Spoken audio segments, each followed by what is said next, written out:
Muli magandang hapon po sa ating lahat. Welcome po sa ating gawain. At bago po tayo magsimula ay again, Happy Lord's Day po sa ating lahat. At ganun din po sa lahat ng mga nandito at yung mga paparating pa lamang. I hope na may susunod pa. Kahit na po ay sa oras nito ay nabasa na natin yung ating teksto sa pamamagitan ng kanilang binasang scripture, ay nais ko na tatlong bagay lang itong ating pag-aaralan o ating ipapakita rito sapagkat ito po ay pinakita sa atin nung una't pangalawa ay halos ako yung panghuli ay halos nabanggit nila yung napakahalagang bagay. Yung pag-worship and to serve. Ngayon naman ay to persevere. So lahat yan ay magkakasama. So sabihin niyan, yung panghuli rito ay kailangan meron tayong gawin. Meron kang dapat patunayan sapagkat dito ay so umpisa pa lang ay pinakita niya ito yung paanyaya para magpuri sa kanya kung saan naroon ang Kristo at ang kinaroroonan ng Diyos Ama. So pinapakita rito na kailangan nandoon yung magsumikap at maabot o magsikap tuklasin ang mga bagay na nasa itaas, kung nasaan naroon ang Kristo, at ituon ang inyong isip sa mga bagay na nasa itaas, na kinaroroonan ng Diyos Ama, ang may likha ng lahat ng bagay. So, nandoon yung sa tatlong o pangalawang nangaral at yung pangatlo ay nandoon na nakapokus tayo, observe and learn. So, kaya nga mga kapatid, napakahalaga nitong ang ating teksto about persevere. Ito yung what the Bible said in Colossians chapter 3, 1 to 17. Subalit akin lamang pong babasahin yung chapter 3, verse 1 to 4. Basahin natin ito mga kapatid. Kung kayo nga muling binuhay na kasama ni Kristo, ay hanapin ninyo ang mga bagay na nasa itaas na kinaroroonan ni Kristo na nakaupo sa kanan ng Diyos. Verse 2, ituon ninyo ang inyong pag-iisip sa mga bagay na nasa itaas, hindi sa mga bagay na nasa ibabaw ng lupa, sapagkat kayo namatay na at ang inyong buhay ay natagong kasama ni Kristo sa Diyos. Verse 4, kapag si Kristo na inyong buhay ay nahayag, ay mahayag na rin kayo na kasama niya sa kalawalatian. Ito po ang salita ng ating Panginoon at bago po tayo magsimula, tayo po muna dumako sa ating panalangin. Dakilang Ama, muli salamat sa oras ng Panginoon sa bagay na aming gagawin, Panginoon, na sa oras na ito, kami po ay makikinig na yung mga salita. Dalangin namin, Panginoon, na kami lumalapit sa iyo, na bigyan po kami, Panginoon, ng kaalaman, karunungan, Panginoon, na upang mabatid namin ang kahalagaan ng oras na ito. At naniniwala kami, Panginoon, sa oras na sapagkat alam din namin na ito ibibigay mo sa pamagitan ng iyong banal na Espiritu na sa oras ng Panginoon na siyang naanahan sa bawat isa. Nabatid namin, Panginoon, na sa oras ito, ang bagay nito ay tunay na napakahalaga sapagkat alam namin na sa oras ito, ito itinakda mo sa amin para kami po ay mag-worship, to serve, and persevere. At sa oras ito, Panginoon, na kami po ay nagpapasalamat na sa iyo po ang lahat ng ito, Ama. Pinupuli ka namin, Panginoon. In Jesus' name. Amen. At muli magandang hapon po sa ating lahat. Sa unang bahagi ng ating pag-uusapan ay itong tungkol sa persevere at kung saan naroon ang Kristo at ang kinaroroonan ng Diyos Ama. Dito ay pinapakita niya sa unang bahagi, ito yung raised in Christ. Raised in Christ, kung kayong ay muling binuhay na kasama ni Kristo. So dito pa lang mga kapatid ay talagang dapat na nating makita ang kahalagaan nito sapagkat dito Colossians chapter 3, pinakita rito 12 and 13, babasahin ko lang ito, kayang binuhay, kayong kasama niya, and you who were dead in your trespasses, kayo'y mga patay dahil sa inyong kasalanan, pinatawad niya sa inyo ang lahat ng mga kasalanan, binuhay kayong kasama niya, God made you alive together with Him. So pag sabihin niyan, kung nasa Kanya ka na, binuhay ka na niya, so mayroon kang bagong buhay. Pag sinabing bagong buhay, Alam naman natin, 2 Corinthians 5:17, lahat ng nakay Kristo ay isa ng bagong nilalang, wala na yung dating pagkatao, siya'y bago na. So kasi po yung tinatalakay natin sa Colossians chapter 3, verse 1 to 17, ito po yung new life. Bagong buhay kay Kristo. Kaya nga mga kapatid, napakahalaga nito sapagkat dito, pinapakita niya sa atin, having forgiven us all our trespasses, pinakita niya sa atin, kaya nga dito sa Colossians chapter 2, verse 14, at ito'y kanyang inalis at ipinako sa krus. Pinawi ang sulat kamay na laban sa atin, nasa mga tuntuning salungat sa atin. So kaya nga meron tayong pagbabago. Binigyan niya tayo ng talagang pagbabago. Pinakita niya sa atin na sa oras na to yung kanyang inalis at pinako sa krus. Sabihin niya na ngayon ay nasa atin na to, kaya nga sa Colossians chapter 3 verse 1, kung kayo nga ay muling binuhay na kasama ni Kristo, ay meron ka rin gagawin. Kaya nga persevere, pagsikapan, o magsikap, o magpunyagi dito na sa oras na to. Kaya nga yung pinapakita niya rito mga kapatid, yung point dito is seek the things that are above. Pinapakita niya rito kung saan where Christ is seated at the right hand of God, o hanapin ninyo ang mga bagay na sa itaas at kinaroro na ni Kristo na nakaupo sa kanan ng Diyos. So kaya nga, yung bagay niyan mga kapatid ay napakahalaga niya sapagkat dito ay pinapakita ni Paul sa atin, mga kapatid, ito yung sinabi niya rito sa Philippians chapter 3, verse 14, sinabi niya, I press on toward the goal, the prize of our call of God in Christ Jesus. So dito ay pinapakita niya sa atin yung maging yung goal dito, yung finish line.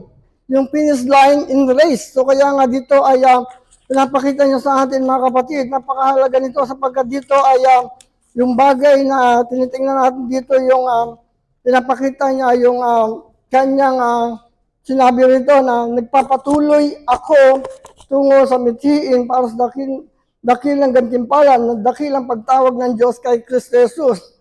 So the purpose is, kaya niya ipinakita ito, kaya niya sinasabi ito sa atin, dito sa, sinabi niya rito na, nasa verse 2, sinabi niya rito mga kapatid, Ephesians chapter 1, verse 20, kanyang isinagawa ito kay Kristo, ng kanyang muling buhayin siya mula sa mga patay, at pinapo sa kanyang kanan sa sangkalangitan. So kaya nga, yung bagay niyan mga kapatid dito, ipinapakita niya sa atin, ang bagay niyan, ito kasi yung bagay na napakahalaga dito, ito yung sa lahat ng ito ay meron kang gagawin o meron tayong pinapakita niya rito yung magsikap o pagsikapan. Kaya nga dito ay sinabi niya rito, kaya sa verse 2, dako tayo sa verse 2, sinabi niya mga kapatid, ituon ninyo ang inyong pag-iisip sa mga bagay na nasa itaas, hindi sa mga bagay na nasa ibabaw ng lupa. So kaya nga, kailangan nating yung ating ituon o set your mind on things that are above, not on the things that are on earth. So kaya nga bilang tinawag ka, bilang pinili ka ng Panginoon, bilang bago ka na, so ito yung i-apply mo sa iyong sarili. Kasi pag nag-worship ka, sumasamba ka, and nagsiserve ka, hindi mo naman ginagawa itong bagay na to na yung hanapin mo mismo, yung pagsisikap o nagpupunyagi at wala kang ginagawa. So kaya nga dito ay pinakita sa atin na set your mind on things that are above, on the things that on earth. Kasi nga dito, ipinakita niya rin yung isang illustration na pinakita niya sa Matthew 16, verse 23. Sinabi niya, but he turned and said to Peter, layuan mo ako, Satanas. So ang bigat niyan. Pag yan sa akin lang, may tumabi na nakakainis sasabihin ko sa kanya, umalis ka dyan, hindi kita kailangan. Mabigat na yon. Pero ito, direct. Sinabi niya talaga ito. Pinakita niya ito kasi nga isa itong illustration na para ipakita sa atin, ipakita kay Peter na ang niisip niya ay ang mundo. O yung gagawin ng tao. Hindi niya iisip yung kalooban ng Panginoon. Kaya nga dito, sinabi ng Panginoon, ikaw ay isang katisuran sa akin. You are a hindrance to me. Sinabi niya mga kapatid, for you, sinabi niya, not setting your mind on the things for God, but on the things of man. Kaya tayo nandito. Focus tayo. Observe. Nasa lahat ang ipinakita. Sa umpisa pa lang, ang ganda na. Talagang nakakaakit na yung ating pagpurit pagsamba. At dito sa pangalawa, kay Pastor Mon, talagang to serve God, maglingkod tayo. Pinakikita rito mga kapatid. Kaya nga, dito ipinapakita niya sa Colossians 3 verse 3, dahil sinabi niya ito, basahin natin ito mga kapatid. Sapagkat kayo'y namatay na at inyong buhay na natagong kasama ni Kristo sa Diyos. So kaya nga dito yung with Christ in God, pinapakita niya rito. Because you have died, sapagkat kayo namatay na ang inyong buhay na natagong kasama ni Kristo sa Diyos. Kaya nga ito mga kapatid, yung tinitingnan natin dito yung bagay na napakahalaga dito. At yung tinitingnan natin dito mga kapatid, ito yung God's words. Hearts. Paul uses the language of Isaiah. Pinakita niya sa ilalim ng, sinabi niya rito mga kapatid, yung sa kanyang tolda, sinabi niya rito sa sound, ako ay kanyang itatago at itataas. Kaya nga itong bagay na ito mga kapatid ay tinitingnan natin sapagkat dito sa Isaiah 49 verse 2, ginamit ito ni Paul. God alone prepared and equipped the servant. At sa oras nito mga kapatid, dapat nating tandaan sapagkat sinabi rin ni Paul dito sa Ephesians 4:15. Sinabi niya, the truth people into acceptance, obedience, love, and truth lead Christ on maturity. Christ's head, Christ's lead, carried, and guides the body. Napakita niya rito mga kapatid. Kaya nga dito, yung bagay na to ay huwag nating baliwalain. O bilang talagang naglilingkod sa Panginoon, o nagsaserve, o nagpupuri, o talagang magsasikap, o talagang magsumikap, o magpunyagi sa lahat ng ito. Kaya nga dito, pinapakita niya again sa atin sapagkat sa bagay na to ay yung Ephesians 5:23, sinabi ni Paul, when Christ who is your life appears, then you will appear with Him in glory. Kapag si Kristo na ang inyong buhay ay mahayag, ay malalantad, sinabi niya nito ay malalantad, sinabi niya, malalantad at mahayag rin kayo na kasama niya sa kaluwalhatian. Kasi pinapakita niya rito na sa verse 4, again, basahin mo to, kapag si Kristo na ang inyong buhay ay nahayag, ay mahayag na rin kayo na kasama niya sa kaluwalhatian. So, dyan sa bagay na yan, ipinapakita niya sa atin, mga kapatid, yung talagang bagay na pinapakita rito, yung kanyang, pinapakita yung search sa heart, pinapakita niya rito, yung God's Word. At dito sa oras ito, mga kapatid, yung bagay na pinapakita niya rito, yung napakahalaga dito sa atin, yung talagang kailangan natin makita, na kahit sabihin mo na, sinabi niya dito yung, sa oras ito, mga kapatid, dito yung, sa Colossians 3:4, Christ is their life. Napakita niya rito yung Ephesians 5:23, when Christ who is your life appeared, then you will appear with Him in glory. So yan, napakahalaga niyan. Pinapakita niya yung pananatili sapagkat siya mismo yung sentro ng ating pinag-uusapan dito, yung centrality of Christ.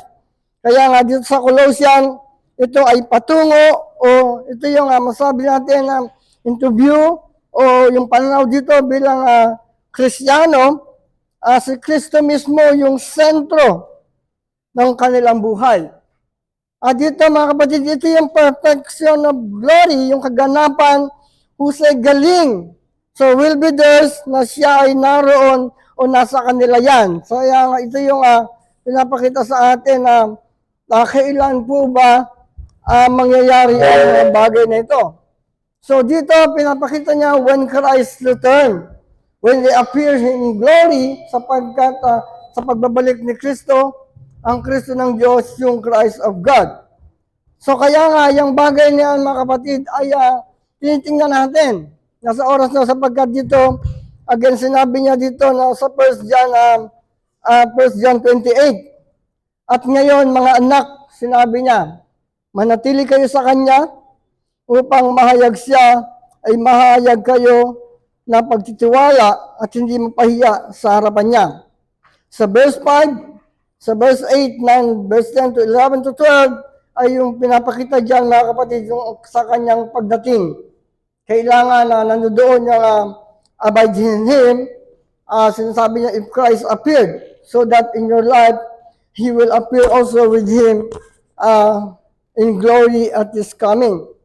Or when He appears, so pinapakita dyan, so we may confidence and not shrink from Him in His coming. So hindi na tayo talagang kakabahan pa o mahihiya sapagkat doon na yung confidence tayo na sa kanyang pagdating ay pinapakita niya rin dito na sapagkat alam naman natin na siya ay darating because He will come in judgment. Kaya nga dito, again, sinabi niya sa 1 John 3:2, beloved, we are God's children now, and what will be has not appeared, but we know that when He appeared, we shall be like Him because we shall see Him as He is. So ito yung pinapakita niya sa atin, mga kapatid.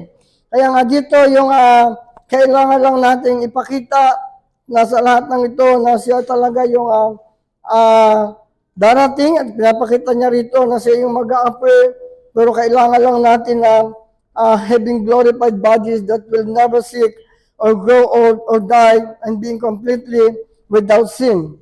No one like has yet appeared on earth except Christ. So siya lang yan.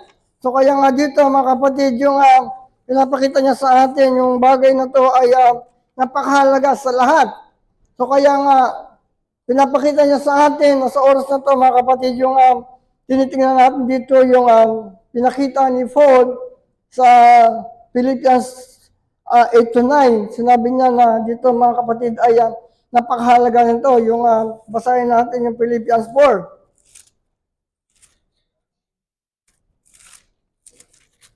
8-9 sinabi niya rito mga kapatid, kahuli-hulihan mga kapatid, anumang bagay na totoo, anumang bagay na kagalang-galang, anumang bagay na matuwid, anumang bagay na malinis, anumang bagay na kaibig-ibig, anumang bagay na kapuri-puri, kung mayroong anumang kagalingan at kung may anumang narapat papurihan, ay isipin ninyo ang mga bagay na ito.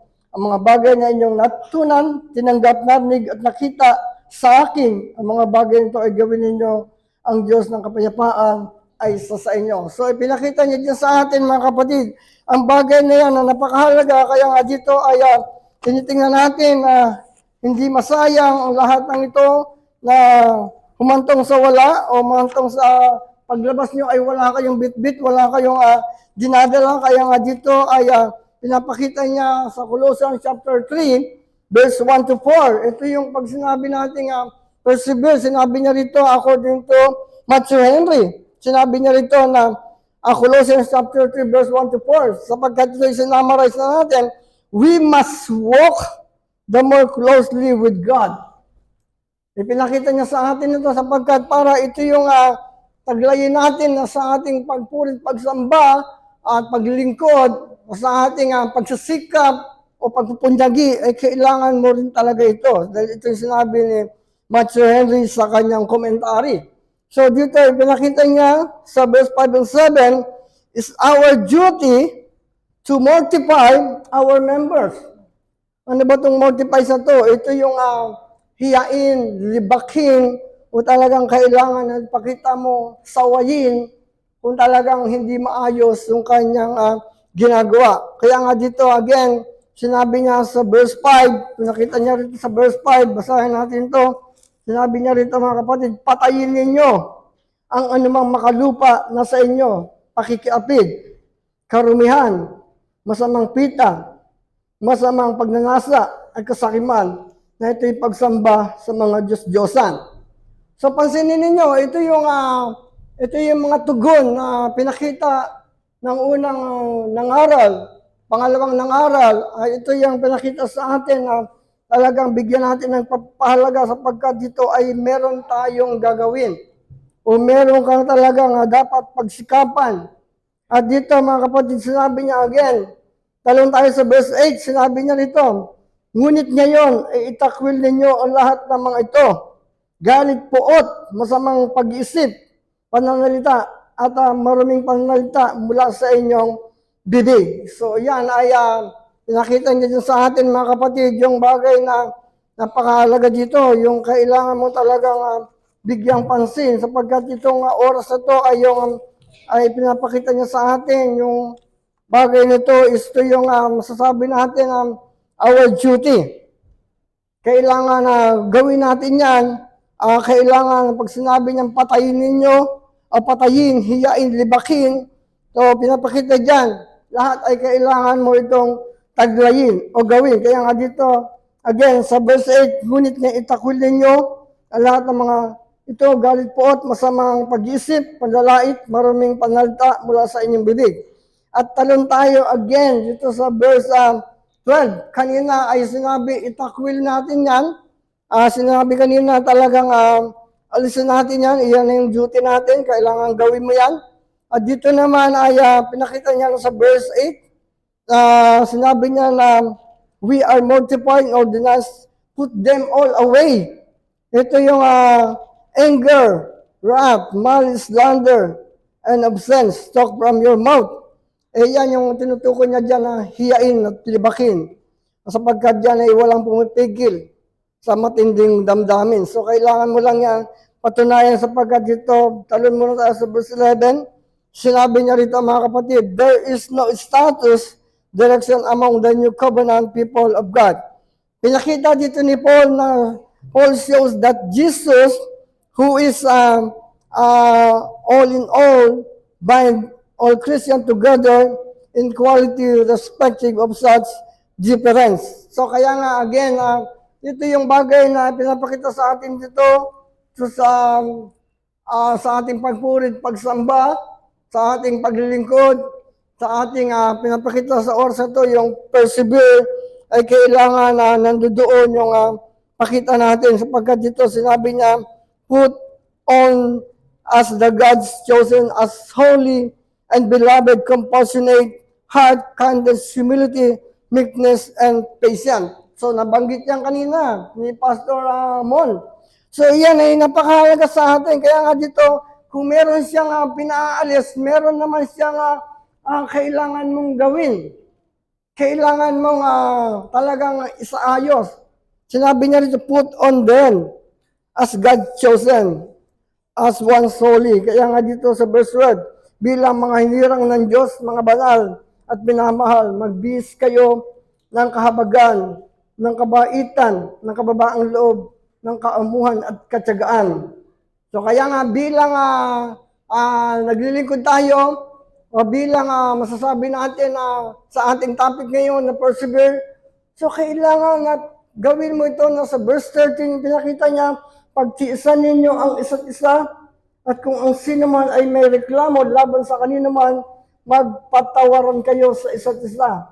Kung paanong pinatawad kayo ng Panginoon, ay gayon din naman ang inyong gagawin. So ito po yung pinapakita niya again sa atin, nasa oras na ito mga kapatid, yung pagtiisan ninyo ang isa't isa o bearing with one another. At sa oras na ito, alam kong taglay natin ang bagay na ito, sapagkat dito pinakita niya sa atin mga kapatid. Again, sa verse 14, 15 to 16, akin itong babasahin, sinabi niya rito, at higit sa lahat ng mga bagay na ito ay magbihis kayo ng pag-ibig. So kaya nga, yung love na yan, ayan, nabanggit yan, mula kanina pa hanggang sa ngayon, ay binabanggit yan. Alam naman natin, napakahalaga ng love na yan. So 2 Corinthians 13 verse 13, pinakita doon na meron kang faith, meron kang hope, pero yung pinakadakila talaga dyan is love. So kaya nga mga kapatid, yung bagay na yan ay sinabi niya rin na kayo ng pag-ibig na siyang tali ng kasakdalan o magbihis kayo ng pag-ibig na siyang tali ng kasakdalan. At sa verse 15, sinabi niya ito, at magara sa inyong puso ang kapayapaan ni Kristo, na doon ay tinawag din naman kayo sa isang katawan at kayo maging mapagpasalamat. At sa verse 16, manirahan nawang sagana sa inyo ang salita ni Kristo ayon sa lahat ng karunungan. magturo, magpaalalahanan kayo sa isa't isa sa pamamagitan ng mga salmo at mga himno at mga awiting espiritual na maawit na may pasalamat sa Diyos sa inyong mga puso. At sa verse 17, pinakita niya rito mga kapatid, again, basahin ko, at anumang inyong ginagawa sa salita o sa gawa, gawin niyo lahat sa pangalan ng Panginoong Jesus na magpasalamat kayo sa Ama sa pamamagitan niya. So kaya pinapakita sa atin mga kapatid ang bagay na yan sapagkat dito ay yung pinapakita niya sa atin sa oras na ito mga kapatid yung bagay na napakahalaga dito yung sa oras na ito yung sentro mismo yung talagang pinapakita na sa ating conclusion dito mga kapatid dito pinapakita the centrality of Christ that not diminish the Father but brings Him glory to Jesus Christ, Christ of God. So yan, napakahalaga niyan. Then how to serve and how to worship, how to serve and how to persevere. So kailangan mo talagang siya ang tingnan mo rito. Sapagkat dito pinakita niya sa verse 17, in the name of the Lord Jesus, giving thanks to the Father. Kaya nga yung ating conclusion dito mga kapatid, yung sentro mismo, simula pa, mula kanina pang umaga, si Jesus Christ. Siya yung pinapakita rito, siya yung Christ of God. Siya yung the only one. Siya yung pinapakita niya rito na kung kayo ngay muling binuhay na kasama ni Kristo, ay hanapin ninyo ang kinaroroonan ni Kristo na nakaupo sa kanan ng Diyos. Hanapin yan. Kaya nga sinabi nito, seek. Hanapin mo. Hanapin mo talagang may gagawin ka. O ituon mo yung pag-iisip sa bagay nito. At dito ay pinapakita niya sa atin, mga kapatid, napakahalaga nito eh. Kaya nga dito ay pinapakita niya sa atin na hindi ito biro-biro. Hindi ito basta-basta na sa ating pagsamba, sa ating paglilingkod, ay wala tayong gagawin. Meron po. Kailangan magsikap, pagsikapan, o nandiyan yung paghirapan. Kaya nga itong bagay na ito, mga kapatid, ay napakahalaga sa atin. Sa ating fellowship dito, sa ating ginagawang pagtitipon. Sa paglabas natin, bit-bit mo lahat yan, dala-dala mo yan. So meron kang gagawin sa paglilingkod sa Kanya. Talagang sacrifice ito. Talagang bibigyan natin ng pansin. Kaya nga ito yung pinapakita niya sa atin. Sunod, tinitingnan natin dito yung sentro mismo. Pinakita niya sa ating conclusion. The centrality of Christ does not diminish the Father, but brings Him glory to Jesus Christ. Sapagkat siya, ang tandaan natin, siya yung namatay sa krus. Nagbuwis na buhay para sa atin. Kaya nga si Paul dito talagang pinilit niyang gawin ang lahat. Pinakita niya ang lahat, mga kapatid. Dito, nasa oras na ito, yung kanyang pinakita rito ay napakahalaga sa atin. Itong bagay na ito, mga kapatid, yung hindi natin dapat baliwalain sapagkat dito, yung talagang inabot niya na, nakuha niya na, yung price, pinakita niya na, subalit pinakita niya dito yung talagang nagpapatuloy siya. Nagpapatuloy siya na pinapakita niya sa atin ang kanyang ginawa. Talagang may ginawa siya. Hindi siya, kahit naabot niya na yung goal, nakuha niya na yung goal, pero nandun pa rin. Sa Philippians 3:14, ipinakita yun doon. Kaya nga mga kapatid, napakahalaga niyan, yung ginawa niya sa atin. Ipinapakita niya sa atin na meron siyang ginagawa na kahit nakuha niya na, nagawa niya na lahat, andun pa rin yung talagang pinapakita niya na nagpapatuloy siya sa kanyang ginagawa para sa Panginoon. Kaya nga, dito na sa oras ito mga kapatid, yung taglayin pa natin itong sinabi niya rito na sa isang conclusion, sinabi niya, again, 1 John 2, basahin natin ito, 1 John 2.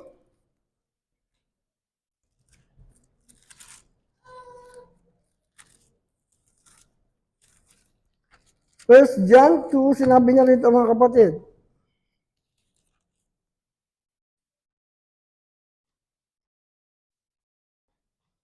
At ngayon, mga munting anak, manatili kayo sa Kanya upang kung mahayag siya ay magkaroon kayo ng pagtitiwala at hindi mapaya sa harapan niya sa kanyang pagdating. So kaya nga ito yung warning sa atin, paalala sa atin na talagang hindi po pwedeng wala tayong gagawin sapagkat siya mismo ay darating at pinapakita niya sa atin sa 1 John 3:2, sinabi niya rito ay na mga minamahal ngayon ay mga anak tayo ng Diyos, hindi pa nahayag kung magiging ano tayo. Nilalaman natin na kung siya ay mahayag, tayo magiging katulad niya sapagkat siya ay ating makikita bilang siya. So kaya nga siya yung sentro, siya yung centrality, siya yung pinapakita rito sa atin na sa lahat ng ito ay dapat nating pagtibayin, palakasin pa ang ating pagkilala sa Kanya through this fellowship. Sa oras na ito ay napakahalaga yung pinapakita niya sa atin na sa ating pagpurit, pagsamba sa Kanya, kailangan lang natin na pagsikapan o magsikap, magpunyagi sa lahat ng ito. Kaya nga itong bagay na ito, mga kapatid, ay pinapakita niya sa atin sapagkat sa oras na ito yung kikilalanin natin siya at titingnan natin siya nang talagang siya yung sentro natin. Kailangan talaga natin sa paglabas natin dito, siya pa rin yung kikilala natin, bibit-bitin natin na sa lahat ng ito na siya yung Diyos, siya yung Panginoong Kristo na nakatingin sa atin na sa lahat ng oras na talagang ipinapakita niya sa atin ang kahalagaan ng ating pagpuri sa pagsamba sa Kanya. Kaya nga salamat sa oras ito sapagkat alam naman natin na sa oras ito ay yung bagay na napakahalaga dito, mga kapatid, sapagkat dito ay yung tunay na tinitingnan natin dito, mga kapatid, yung siya yung sentro, na siya yung talagang hinahanap natin dito kung nasaan si Kristo. Siya yung tinitingnan natin dito na siya rin yung pinapakita rito na kailangan nandoon ituon natin yung ating pag-iisip sa Kanya. At yun ang bagay na napakahalaga dito, mga kapatid, sapagkat dito yung ating pinapakita rito, yung hinahanap dito, yung talagang yung kinaroroonan ni Kristo, na kinaroroonan na nandoon sa Diyos Ama. Kailangan lang nating pagsikapan, magsumikap sa lahat ng ito. Kaya nga, itong oras na ito, mga kapatid, ay napakahalaga sa atin sapagkat dito, sa oras na ito, yung magsisikap o magsumikap ay isa itong bahagi lang ng ating gagawin para sa Kanya. At salamat sa lahat ng ito sapagkat siya yung sentro na ating kinikilala rito, siya yung dinadakila natin. Kaya tayo ay magpasalamat sa Kanya na sa oras ito. Kaya kailangan lang natin pagtiisan ang lahat ng ito. Bearing with us. Kailangan natin ito, mga kapatid, sapagkat dito ay pinapakita niya sa atin yung Kanyang kabutihan. At muli tayo ay magpasalamat sa ating Panginoon sa oras ito sapagkat bitbit natin ang mga salitang ito sapagkat ito ay salita ng Panginoon. Kailangan lang natin ipakita na Deuteronomy 6:4-5, ibigin natin siya ng buong puso, kaluluwa at lakas. At muli tayo po ay manalangin. Salamat, Panginoon, sa oras na ito na sa aming ginawang pagpurit, pagsamba sa Panginoon, na sa aming gagawing paglilingkod, Panginoon.